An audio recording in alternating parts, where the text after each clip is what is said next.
Hablando se entiende la gente.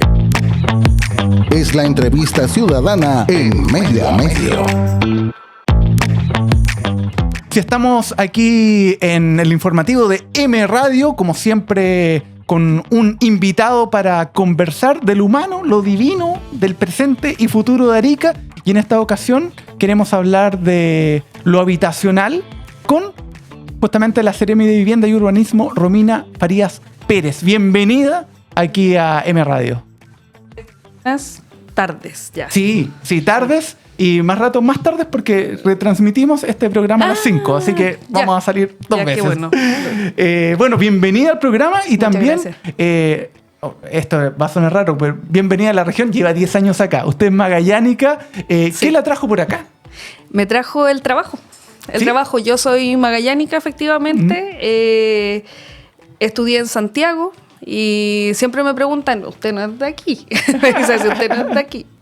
Y yo digo, sí, pero soy de Magallanes, para que no me vayan a decir ahí el estigma de los santiaguinos. De extremo a extremo. De extremo a extremo. Trabajé en Santiago muy poco, como un año, y al poco tiempo me vine a vivir a Arica, a trabajar en el municipio, en el programa Quiero mi barrio. Yo fui profesional urbana, yo soy arquitecta de profesión y fui profesional urbana del barrio Río San José, en donde todavía tengo muchos cariños con muchos dirigentes. Trabajé 3 años ahí en la rehabilitación de un tramo del río. De hecho, hace muy poquito inauguramos una plaza, la Plaza Iquique, que es parte del plan maestro de obras de ese barrio. Claro, así que ahí se reencontró con viejos conocidos. Sí, y la vida da bonitas sorpresas a veces, y esa fue una hermosa sorpresa, haber pasado de profesional de Quiero mi barrio, y lo que me mantuvo aquí en Arica también, ese vínculo con la comunidad en esa etapa. Claro. Y luego, ahora en este otro rol, poder estar inaugurando. Además, nos acompañó el ministro en esa inauguración, así que fue bien emocionante para las dirigentes que estaban en el sector. Sí, no, así que hace rato que ya tiene el pasaporte ariqueño, se sabe el himno. Guayaba, conozco los valles, he trabajado en el interior, acá en la ciudad, sí. Perfecto. Bueno, y está en este cargo actual de Seremi desde enero, y le ha tocado justamente poder cortar algunas cintas bastante importantes, y una de ellas la que queremos hablar porque la semana pasada entregaron 413 departamentos correspondientes a 3 conjuntos habitacionales en estos llamados planes urbanos habitacionales. ¿Cuál es la diferencia con las entregas que se hacían antes, que uno, los blogs nuevos de estas viviendas sociales, pero esto es mucho más allá, es algo integral que tiene que ver con quienes llegan a habitar esos lugares? Sí, hay una nueva manera en la que el Ministerio de Vivienda aborda la política pública de construcción de viviendas, que son los planes urbanos habitacionales. Nosotros en Arica tenemos 2. El del sector del Alto, en donde se han concentrado un gran número de viviendas y que se está trabajando hace varios años ya, pero a través del plan de emergencia habitacional y la inyección de recursos que eso significa, hemos podido irlo consolidando de manera mucho más rápida. Quienes han podido transitar en ese lugar se podrían dar cuenta que nosotros estamos realmente construyendo ciudad. O sea, están los bloques, está la urbanización, etcétera. Y esa es la diferencia de un plan urbano habitacional, porque además no solo se construyen solo viviendas, sino que dentro de esta planificación urbana, nosotros en el plano vemos y proyectamos las áreas verdes, los equipamientos, desde lo que nos pide la norma, pero también de las expectativas que tiene el Ministerio de Vivienda de poder construir ciudades justas. Claro. Que entonces tenemos estos 2 grandes como elementos de la administración del gobierno del presidente Gabriel Boric, que es construir ciudades justas y un plan de emergencia habitacional que nos obliga a construir el doble de viviendas de las que se construyen en un periodo regular, pero además con este sello, con una ciudad justa, diversificando el acceso a la vivienda, incluyendo nuevos actores, que ese es un proceso en el que nos encontramos hoy trabajando. Y como finalmente el Ministerio de Vivienda lo conversábamos hace unas semanas en un encuentro directivo, y yo lo decía, yo creo que el Ministerio de Vivienda, con este instrumento, los planes de regeneración urbana, los planes urbanos habitacionales, pueden fácilmente convertirse en el corazón de muchas de las cosas que se están haciendo hoy dentro de la administración, porque también habilitamos terrenos para equipamientos, por ejemplo. Sí. Entonces ya no es la vivienda del 2000 o de los 90, que es muy necesaria, pero que ahora nosotros estamos volviendo al pasado a construir plazas. Ahora Las viviendas se entregan con sus espacios públicos. Exacto. No solo los interiores, sino que los de afuera. La conexión vial también. Está todo eso considerado para que de verdad vivir allí sea grato y poder hacer familia, hacer amigos, vivir en comunidad. Y la dignidad que requiere una vivienda. Sí. O sea, una vivienda social es solamente un título. Una vivienda social es un condominio que tiene que tener la misma dignidad que tiene cualquier otra vivienda, y eso también es algo que se discute mucho en los comités. Yo sé que tengo una vivienda y es social. No, esta es una vivienda que tiene mucha dignidad, de más de 60 metros cuadrados, que es más o menos lo que, incluso más de lo que se manejan en muchos conjuntos privados, claro. Y que tiene todos los estándares con los que construye el Ministerio de Vivienda, que buscan mejorar la calidad de vida de las personas. Claro, ¿no? Y en tiempos en que vemos que, no sé, pues aparecen estos adefesios en vez de edificios, que son los guetos verticales, que es como, no lleguemos a eso, sino que aprovechemos también que somos una ciudad costera, que tenemos buen clima y que el lugar, el espacio que nos brindan estos planes urbanos habitacionales sea bastante especial. Hay uno que queremos preguntarle un poquito más, que es el de Oasis de Yatiri, que tiene un componente de accesibilidad bien interesante, porque es el primer condominio para personas en situación de discapacidad y movilidad reducida. ¿Qué tienen estos departamentos que lo hacen tan especiales? Primero, en ese caso particular, Oasis de Yatiri son departamentos y casas. Genial. Y las casas son las que están destinadas para personas en situación de discapacidad. Son 41 viviendas que lo que tienen es que cumplen a cabalidad con los criterios de accesibilidad universal. En un conjunto habitacional normal, si hay alguien que está en condición de discapacidad o movilidad reducida, lo que se hace es que se les entrega los departamentos del primer piso.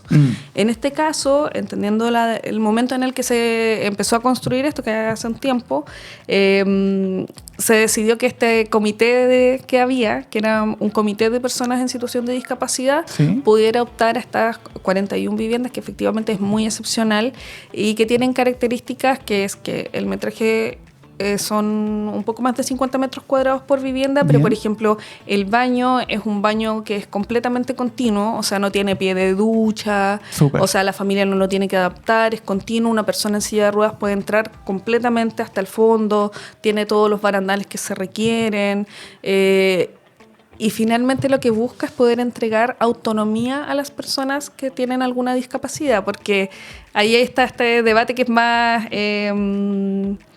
formal, que tiene que ver con cómo se dice, una persona discapacitada o una persona en situación de discapacidad. Y ahí yo siempre prefiero preguntar, pero una persona en situación de discapacidad habla de que el contexto la pone en discapacidad. Claro. Y finalmente este conjunto busca que su contexto, o sea, su vivienda, no lo vuelva dependiente. Sí. Y ese es un sello de esas viviendas en particular. Sí, de verdad se aprecia mucho, porque muchas veces lo dejan en pisos superiores o anteriormente, y que era una dificultad para ellos. Le quiero hacer una pregunta en esa línea, quizás más viendo el futuro, porque bueno, han salido algunas estadísticas que en Chile el 2050 vamos a ser un tercio adultos mayores de 60 años. Claro, uno ve 60 años en 20 años más, pero claro, 60 años no van a ser los mismos 60 de ahora, pero sí van a haber algunas dificultades, quizás físicas, en fin. Estos proyectos y los futuros que vienen, ¿tienen contemplado, por ejemplo, esa variable, o van a esperar los resultados del INE también? Hay algo que tiene que ver con cómo evoluciona la vida, eso es una, y la diversificación del acceso a la vivienda. Y ahí el plan de emergencia habitacional tiene una respuesta que creo que es interesante plantear, y espero que podamos establecerlo como un tema de debate, no para este momento, pero que pueda quedar en el ambiente. Claro, abrir la conversación.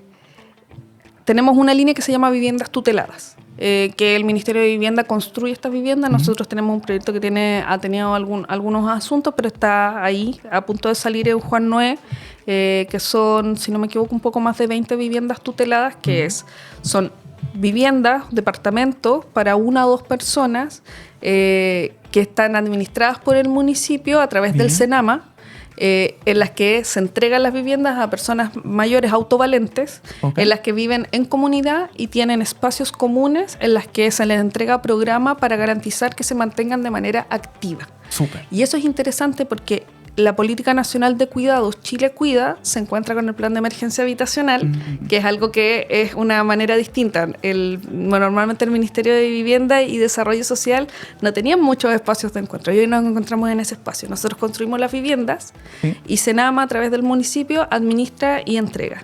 ¿Por qué? Porque finalmente nosotros, y a mí me pasa, a veces yo he recibido audiencias de gente que me dice, a mí no me interesa tener, en este punto de la vida, yo no tengo hijos o mis hijos están en otro lugar, no me interesa tener propiedad, me interesa tener seguridad en la tenencia de la vivienda. Claro. Eso quiero. Sí. Quiero vivir tranquilo hasta el fin de mis días. No me interesa acumular, no tengo tiempo de meterme en un comité de vivienda con lo que eso significa. Y esa es una respuesta interesante del Estado, en donde además, si la persona está, entre comillas, sola, el Estado se involucra en el cuidado de esa persona. Claro. Y ya no es como responsabilidad de los hijos, sino que es el Estado quien de manera directa toma el rol activo que debe tener y que esperamos se pueda ir reforzando de manera progresiva. Sí, eso es bien interesante, porque estos proyectos difícilmente podrían ser pensados desde el mundo privado, que claro, tiene una legítima visión de rentabilidad. Sí, entonces estos espacios parten muchas veces por el Estado, muestra la posibilidad y después se pueden sumar entes con fines de lucro, qué sé yo, pero una vez que lo imaginamos y lo vemos concretado, muchas veces parte por el Estado justamente. Sí, y es una manera en la que yo digo, bueno, tengo estas viviendas para personas autovalentes, el Estado se hace cargo, se involucra. Paralelamente, de manera histórica, el Decreto Supremo 49, que es el clásico que nosotros invertimos acá, pero hay muchos otros, la manera en la que se puede adquirir la vivienda social clásica, pero tenemos muchas más formas de financiamiento de vivienda, siempre contempla a los adultos mayores, también contempla cierta realidad, que es que un adulto mayor a veces se encuentra en su registro social de hogares, es un unipersonal, así o sea, una persona sola en su registro. Claro. Y se le permite postular una vivienda del 49, sobre 60 años puede postular solo. Cosa que no se puede si tienes menos de esa edad, porque se prioriza a los núcleos familiares amplios. Claro. Pero también se reconoce. Y ahí es donde Servio trabaja y hace estos diseños en los que trata de ponerlos en los primeros pisos, etc. Sí. Pero la vida avanza. Entonces, si alguien le entrega una vivienda a los 30, en 30 años más va a tener 60, igual va a tener un departamento en el cuarto piso. Claro. Y ahí yo creo que es interesante cómo avanzamos en pensar en diversificar la vivienda, la manera en la que se accede, y por supuesto que la propiedad hoy en el estado en el que nos encontramos, que finalmente la propiedad de la vivienda nos entrega tranquilidad social, una tranquilidad que todavía no tenemos suficiente soporte estatal ahí, que la reforma de pensiones todavía no está robustecida, la reforma tributaria todavía no puede salir, entonces no tenemos suficiente colchón para que la gente viva tranquila en un arriendo económico, por ejemplo. Entonces la propiedad se transforma en algo muy relevante que le entrega tranquilidad a las personas. Y paralelamente tenemos estas otras iniciativas que nos permiten empezar a explorar las otras maneras de adquirir y tener seguridad en la tenencia, que no siempre es propiedad. Sí, ¿no? Y es súper interesante ese tema de cómo lo vemos a futuro. A mí me toca viajar harto y tengo ya amigos cincuentones y mayores y me dicen, no, Erika, es tan rico, dan ganas de ir a vivirse para allá, y me preguntan, ¿están como las condiciones que, no sé, uno quiera ir y no sé, vende todo en Santiago y se va a vivir a Arica, y estarán las condiciones de la habitabilidad para personas más grandes? Yo digo, mira, están haciendo algunas cosas interesantes. Entonces, de verdad que pone mucho en valor la ciudad, este tipo de pensamiento, de articulación en la estrategia habitacional. Bueno, estamos con los planes de urbanos habitacionales. Está el Alto, está Nuevo Norte, que están con distintas etapas. Sí, nosotros estamos la semana pasada, si no me equivoco, se me empiezan ahí a juntar las semanas. ¿Sí? Entregamos la etapa 3 y 4 de la etapa 1. Estuvo presente el ministro del Nuevo Norte, H4. Nosotros, como estos son loteos y suelas, la dividió. Y la gente que vive en estos espacios también lo tiene muy claro. No, yo estoy en el H4, 1, en el 2. Y efectivamente tenemos ese ya entregado completamente. 578 departamentos, ¿no? 578 departamentos, es un megaproyecto que tiene 2 etapas de 600 y 600 viviendas, 578, 600, ese es un poco el global, que se entregó en 2 etapas, una... creo que fue en enero que los entregamos. ¿Ya? Eso. Sí, acá. Sí, que fue Sí. el día que asumí el cargo el ministro vino y estuvimos en esa entrega. Súper. Y luego viene la siguiente etapa, H4.2, que son los siguientes proyectos, y luego viene y esperamos... y es algo que tiene bien preocupadas a las familias porque llevan harto tiempo esperando poder iniciar obra de el que se llama F1, que es Sí. el siguiente paño, y ese es un trabajo que se está haciendo ya con las empresas y la familia y que deberíamos empezar pronto, hacia fin de año. Y tienen una visión de futuro también porque el Alto, bueno, ya tiene el Centro Comunitario de Cuidados y Protección, Sí. el primero en Chile, Sí. y en la parte de Nuevo Norte está proyectado justamente un segundo Centro Comunitario de Cuidados y Protección, entonces también está Sí. esta vida de barrio pensada a futuro. En ambos planes urbanos habitacionales está cada uno de los centros de cuidado. Uno, el primero de Chile, que ya lo inauguramos y vino el presidente a inaugurarlo. Y luego está este otro que está en un alto porcentaje de avance, más del 95%, y ahí estamos ya en los últimos detalles. De hecho, tuvimos una visita con la ministra Toro, la ministra de Desarrollo Social, al centro. Y es una manera interesante en la que finalmente ya no se entregan solo las casas, sino que las casas con los equipamientos. Y ahí esperamos poder seguir articulándonos con otros equipamientos que están en el sector. Yo ahora, hace un rato estaba en una actividad de INDAP, y me encontré con la directora del CFT, que también tiene un paño en comodato dentro del PUH Nuevo Norte. Sí. Y ahí esperamos que pronto ella...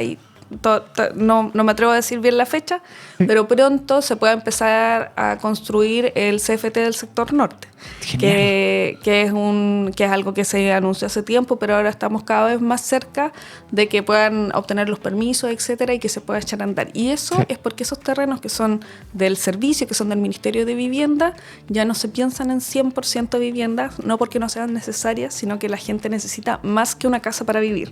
Claro. Necesita comercio, necesita servicios, necesita educación, necesita salud, necesita parques. Sí, no, además que el sector norte ya tiene una densidad bastante grande y algunos lo postulan, bueno, desde hace rato como común, así que vamos a ver qué pasa más adelante. Hay que ver qué pasa más adelante, sí.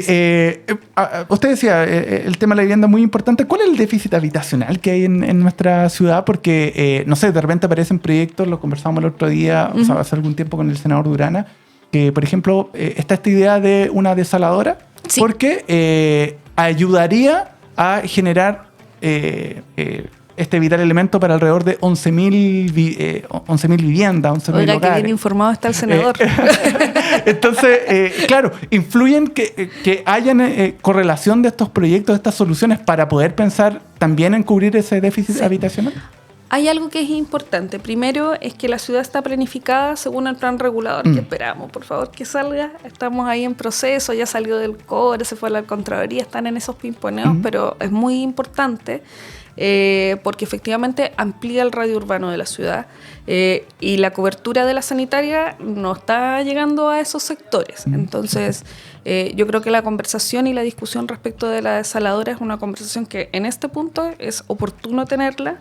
Yo espero que también esa conversación esté en línea con cada uno de los aspectos y que tengamos espacios para que quienes están a favor y en contra, pero creo que también esa discusión es muy liviana respecto de lo profundo que es esto, porque efectivamente espero que no lleguemos al punto que estaba en la cuarta, que no hubo nada que conversar si era a favor o en contra, sino que solo hacerlo porque la gente se estaba quedando sin agua para el consumo humano.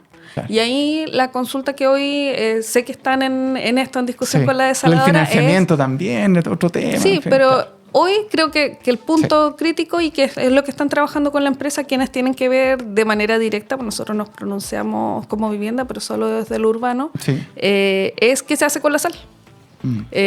Y yo creo que ahí la empresa, no tengo ninguna duda que hay muy buenos experimentos internacionales, experiencias internacionales respecto de cómo finalmente conjugamos que algo que se va a transformar en una necesidad vital, eso es algo que va a pasar en el mediano plazo, no hay nada que cuestionar en eso. Sí. Está en armonía con el medio ambiente. Está y el en entorno. armonía y se puede hacer. Y también nosotros como ministerio hemos avanzado en poder hacer modificaciones legales que nos permitan, por ejemplo, y esas van a quedar en ejecución durante el próximo año, que se puedan utilizar, por ejemplo, aguas grises para el riego de áreas verdes y otro tipo de cosas que nos van a permitir mejorar la manera en la que nosotros convivimos con el recurso hídrico. Claro, la eficiencia del recurso hídrico, porque hoy estamos regando con agua potable. Sí, no, es una... pero no se podía de otra manera. Y hoy tenemos estas modificaciones que nos los van a permitir pronto. Y hay un ejercicio que tenemos que hacer con el equipo para poder difundirlo, que se sepa cómo y que la gente también entienda que eso no va a ser perjudicial para su salud, etcétera, y cómo vamos equilibrando esto. Sí, nos queda poquito tiempo y hay un par de preguntas que son insoslayables. Sí. Bueno, de un tiempo a esta parte, principalmente desde pandemia, empezamos a ver la ocupación de parte de los cerros con viviendas informales en sectores que algunos son del fisco, otros son privados. ¿Qué pasa con esas personas? ¿Conversan también con el MIMBU para encontrar una solución definitiva en ese o en otro lugar?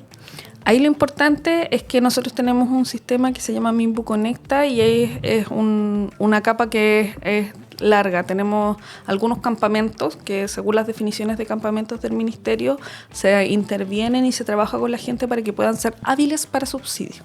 Yeah. Que igual es relevante porque no cualquiera es hábil para un subsidio.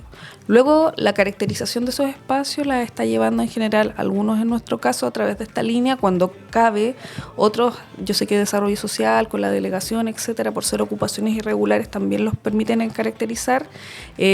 Pero también hay algo ahí que es más profundo, que tiene que ver con cuánta gente de ahí realmente tiene una necesidad habitacional y cuántos en realidad están viendo una ocupación irregular del terreno con la expectativa de poder contar con un terreno para después.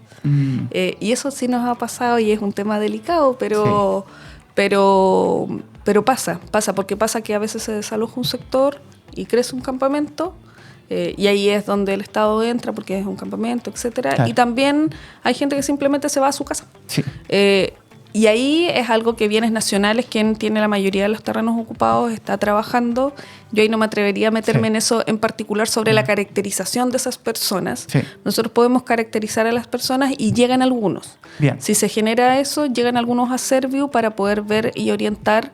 Y ahí Serviu se ha encargado de poder orientarlos hacia comités de vivienda en el caso que sea necesario o buscar cuáles son las alternativas. Sí. Orienta. Y lo último, Cerro Chuño ha sido un tema permanente. Se piensa en un desalojo, pero se ha conversado harto sobre que para desalojar a esas personas hay que tener una solución en otro lado, justamente para que, no se disemine, entre comillas, el problema. Eso ha sido como parte del argumento, por parte tuvimos acá también al alcalde Gerardo Espíndola, dice, no podemos sacar a las personas si no tenemos una solución que lo reemplace. ¿Ustedes también están en esa conversación de...? Siempre vamos a estar en la conversación porque una parte de toda la ocupación que está en Cerro Chuño es un terreno nuestro que lamentablemente en el último intento de desalojo hubo un recurso de protección. Bueno, ahí hay cosas que podemos revisar cómo se hicieron. Los últimos también tramos que se desalojaron, que a mí me hizo la consulta hace un tiempo una periodista, hubo un par de tramos que se desalojaron durante la administración anterior en los que la gente efectivamente se hizo algo. O sea, hay gente a la que se le entregaron subsidios de arriendo y otras soluciones habitacionales que nosotros hemos estado revisando la pertinencia de lo que se hizo, pero es complejo entrar en un territorio, nosotros como ministerio, quizá otros organismos, sin tener esto, saber cuán factible es entregar una vivienda y que una persona sea hábil para un subsidio. Y eso no es algo que va a pasar de la noche a la mañana. Nosotros no tenemos potestad para poder administrar un campamento de emergencia. No es nuestro, entre comillas, giro, por decirlo de alguna manera.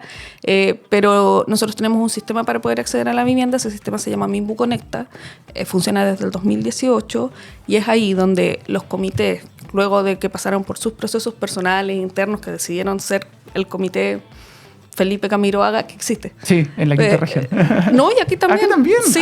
Mire. Nosotros hoy tenemos en un proyecto del acto Felipe Camiroaga 2. Mira. Sí, tenemos comité. Inmortal Felipe. Pero, por ejemplo, Felipe Camiroaga entraron hace 4 o 5 años a MIMBU Conecta. ingresaron quizás más tiempo, luego de haber ya decidido que querían ser vecinos, porque eso es lo primero, el comité es un organismo independiente. Claro. Decidieron ser vecinos, entraron, fueron capacitados, entraron a Mimbu Conecta, se evalúa que todos sean hábiles y entran en un espacio que es difícil, que es esperar que corra esta lista de el déficit habitacional que tenemos, que son 11.000 viviendas. Y con esto terminamos porque ya estamos en la hora del informativo. ¿Hacia dónde puede crecer Arica? Porque terreno hay harto que uno a simple vista, pero no es tan fácil, eso por un lado, de disponer de esos terrenos, y por otro lado, el suelo salino. Porque en el sector sur tenemos un alto porcentaje de suelo salino, cerca de un 50%, en la zona norte creo que es menos, pero también es un tema acá de que pasan las décadas y nos encontramos con socavones, en fin. Entonces, ¿hacia dónde puede crecer Arica de una manera segura con esta visión habitacional? Primero, hay que tener dos capas. Primero, el suelo salino es una condición de la ciudad. No solo de la ciudad, de la macrozona norte. Sí. Como los asentamientos arqueológicos en Roma, nosotros tenemos nuestra condición y esa es la condición del suelo salino. Desde el año 2006 o 2016, estoy un poco perdida ahí con el momento en el que se cambió la norma. El Ministerio de Vivienda y todas las personas que construyen en el territorio nacional tienen que construir con los estándares de suelo salino. Bien.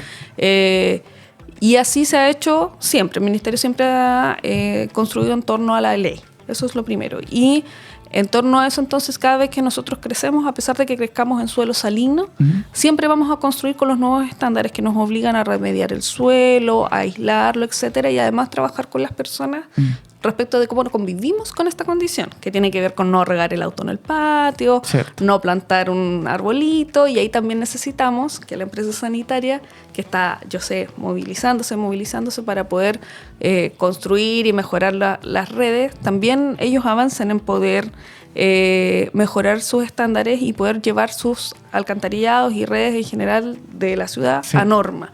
Eso es una cosa, porque finalmente todos tenemos que tener los esfuerzos públicos, privados, etcétera, para poder avanzar. ¿Y hacia dónde creceríamos? El plan regulador que es el que está en estudio, tiene un crecimiento que es principalmente hacia la zona norte y llega hasta un poco más allá del aeropuerto, y también tiene un crecimiento donde está la concentración de terrenos fiscales, que es de Capitán Ábalos hacia arriba. Esas son mayoritariamente las zonas. Luego los valles siguen estando protegidos. Que es relevante porque finalmente es parte importante de la economía local. Sí, totalmente. Hoy nada, quedamos súper enterados de todo el estado habitacional de nuestra ciudad. Es importante porque uno dice, hoy faltan casas, siempre aparece esta estadística de que en Arica hay más autos que hogares, entonces faltan casas. Pero también porque a la gente le encanta tener autos, muy fácil tenerlo. Tener una casa no está fácil. Claro. 80.000 hogares versus 90.000, 100.000 autos. Ahí nos sobran autos, más totalmente. Que nos falten casas. Claro. Cómprense una casa rodante por último, no sé. Pero bueno, le queremos agradecer, Seremi, Romina Farías, por habernos acompañado en este informativo. Quedamos súper claros. Y nada, si quieren revisar esta conversación, lo pueden hacer posteriormente en las redes de M Radio, en Instagram, en Facebook, en YouTube. ¿Será hasta la próxima? Hasta la próxima y muchas gracias por la invitación. Dale, que esté muy bien. Igual.